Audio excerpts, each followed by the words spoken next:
Pantry கையை விட்டு போனதுனால வெற்றி சாப்பிடாம கூட உட்காந்து ஃபீல் பண்ணிக்கிட்டு இருக்க. வேணி வந்து நடந்ததுக்கெல்லாம் நீ காரணம் இல்ல.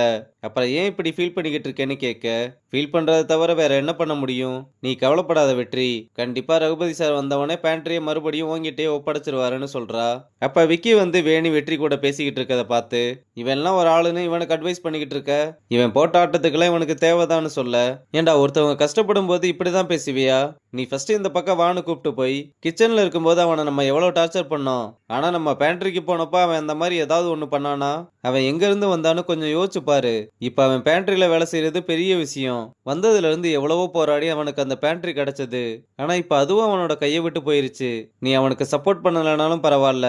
ஆனா தயவு செஞ்சு அவனை காயப்படுத்தாம இருன்னு சொல்றா. அப்புறம் ராஜனும் வெற்றிக்காக நெடுமரன் கிட்ட போய் பேசிட்டு வந்து, நீங்க பேண்ட்ரி ரன் பண்றதுனால அவரோட பேர் தான் கெட்டு போதான். பூச்சி இருக்கு, முடி இருக்குன்னு நிறைய கம்ப்ளைண்ட் வருதான்.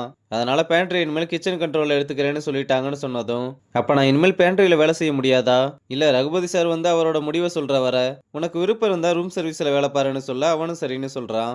ராஜனும் ரகுபதி சார் இல்லாதனால இப்போதைக்கு என்னால எந்த டிசிஷனும் எடுக்க முடியல. கொஞ்ச நாள் போட்டு ரகுபதி சார் வந்ததுக்கு அப்புறம் பேசிக்கலாம்னு சொல்லிட்டு போறான். ஆனா வெற்றியால இதை ஏத்துக்க முடியல போல. வேகமா கிச்சனுக்கு வந்து நெடுமாறன் இருக்காரான்னு பார்த்துட்டு ஜானை கூப்பிட்டு நான் நெடுமாறன் கிட்ட பேசணும், அவரை கூப்பிடுங்கன்னு சொல்ல, அவரெல்லாம் பார்க்க முடியாது, நீ ஃபர்ஸ்ட் கிளம்பு, அவரை பார்க்காம நான் இந்த இடத்த விட்டு போக மாட்டேன்னு சொல்றான். இதனால ஜானு கடுப்பாய் நேரா போய் நெடுமாறன் கிட்ட விஷயத்த சொன்னதும் அவரும் கோவமா வந்து கண்ணாலே என்ன பிரச்சனைன்னு கேட்க, சார் நானே பேண்ட்ரியில ஒரு வேலை கிடைச்சிருக்குன்னு நான் உண்டு என் வேலை உண்டுன்னு இருக்கேன். என்ன போய் இப்படி பண்ண உங்களுக்கு எப்படி மனசு வந்தது? எனக்கு ஒண்ணுமே புரியல. ரூம் சர்வீஸ்ல இருக்கவன் கடைசி வரை ரூம் சர்வீஸ்லயே தான் இருக்கணுமா?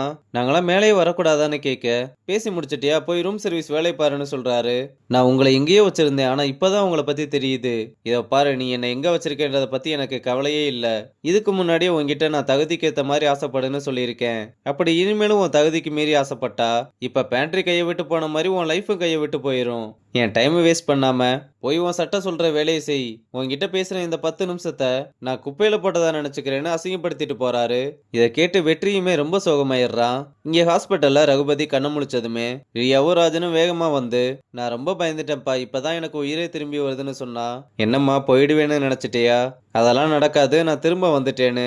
ராஜன் கிட்ட நான் ஹாஸ்பிட்டல் வர்றதுக்கு முன்னாடி உங்களை பத்தி தான் நான் யோசிச்சுக்கிட்டு இருந்தேன்னு, இனி நீ தான் எல்லாத்தையுமே பாத்துக்கணும், நீ நல்லா பாத்துக்குவேன்னு நான் நம்புறேன். உனக்கு நான் என்ன சொல்றேன்னு புரிஞ்சுதுலன்னு கேட்க அவனும் புரிஞ்சுதுன்னு சொல்றான். இங்க வெற்றியும் பாண்டியும் பேசிட்டு போய்கிட்டு இருக்கும்போது ரம்யா வந்து, நீ ஒன்னும் கவலைப்படாத வெற்றி, சதி பண்றவங்க யாரா இருந்தாலும் அது அவங்களுக்கே திரும்பி நடக்கும்னு சொல்லும்போது வாக்கி டாக்கில இருந்து உத்தமன் கான்டாக்ட் பண்ணி, உன் நிலைமை எனக்கு நல்லா புரியுது, ஆனா இந்த மாதிரி நேரத்துல இருக்கிற வேலையை ஒழுங்கா பாக்குறது தான் நல்லதுன்னு, கெஸ்ட் டவல் கேட்டு எவ்வளவு நேரம் ஆகுது போய் கொடுறான்னு சொல்லிட்டு, டேய் பாண்டி நான் உன்னை வாட்ச் பண்ணிக்கிட்டே இருக்கேன், ஒழுங்கா போய் வேலையை பாருன்னு சொல்றாரு. வெற்றியும் இதனால நான் போய் வேலையை பாக்குறேன்னு சொல்லிட்டு கிளம்புறான். அவன் போனதுமே ரம்யா ரொம்ப சோகமா இருக்கதை பார்த்து, என்ன ரொம்ப ஃபீல் பண்ணிக்கிட்டு இருக்கேன்னு கேட்டா, பிறந்தநாள் அதுவுமா வெற்றி ரொம்ப கஷ்டப்படுறான்னு சொன்னதும், இன்னைக்கு அவனுக்கு பிறந்தநாள்னு என்கிட்ட சொல்லவே இல்லை. சரி அதெல்லாம் இருக்கட்டும், நான் இன்னைக்கு வெற்றிக்கு சர்ப்ரைஸ் பண்ணலாம்னு இருக்கேன், நீ நான் சொல்ற இடத்துக்கு அவனை கூட்டிட்டு வந்துருன்னு சொல்றா.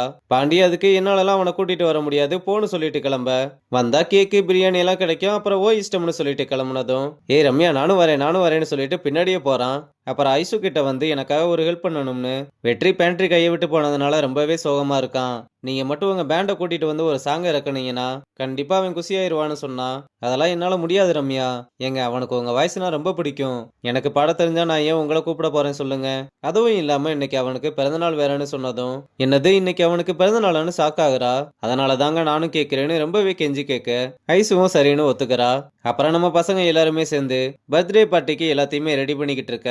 அப்ப ஐசுவோட ஃப்ரெண்டும், நீ இல்லாம நாங்க பாட போறது எவ்வளவு கஷ்டமா இருக்குன்னு உனக்கு தெரியுமா?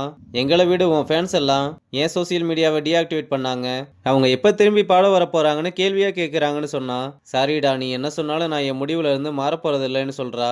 அப்புறம் பாண்டி வெற்றியை கூட்டிட்டு வர, இருட்டுக்குள்ள எங்கேயா கூட்டிட்டு போறேன்னு கேட்டா, அதெல்லாம் ஒரு காரணம் இருக்கு வான்னு சொல்றான். அப்படியே ஒரு வழியா அவனை கூட்டிட்டு ஸ்பாட்டுக்கு வர, நம்ம பசங்களும் லைட்ட போட ஐசுவும் அவனை பாட்டு பாடி வரவேற்கிறா. அப்படியே கேட்கலாம் வெட்டி எல்லாருக்குமே ஊட்டி விட்டு ஐசுவுக்கு ஊட்டி விடலாம்னு போனா, ரம்யா உன கூப்பிட்டு ரோஸ் கொடுத்து, உன்னை எனக்கு ரொம்ப பிடிக்கும் வெற்றி, உன் கூட வாழ்நாள் முழுக்க வரணும்னு ஆசைப்படுறேன், என்னை ஏத்துக்குவியான்னு கேட்டு ப்ரொபோஸ் பண்ண. இந்த பக்கம் இதை பார்த்ததும் ஐசு செம்ம சாக்குல இருக்கா. வெற்றியும் ரம்யா ப்ரொபோஸ் பண்ணதுக்கு எதுவுமே சொல்லாம அங்கிருந்து கிளம்ப. இதனால ரம்யாவும் அங்கிருந்து அழுதுகிட்டே கிளம்ப, நம்ம பசங்களும் அவளை வந்து சமாதானப்படுத்த ட்ரை பண்றாங்க. இந்த பக்கம் வெற்றி இதனால அப்செட்ல இருக்க. ஐசுவால எதுவுமே பண்ண முடியாம நிக்கிறதோட இந்த எபிசோட முடிச்சிருக்காங்க.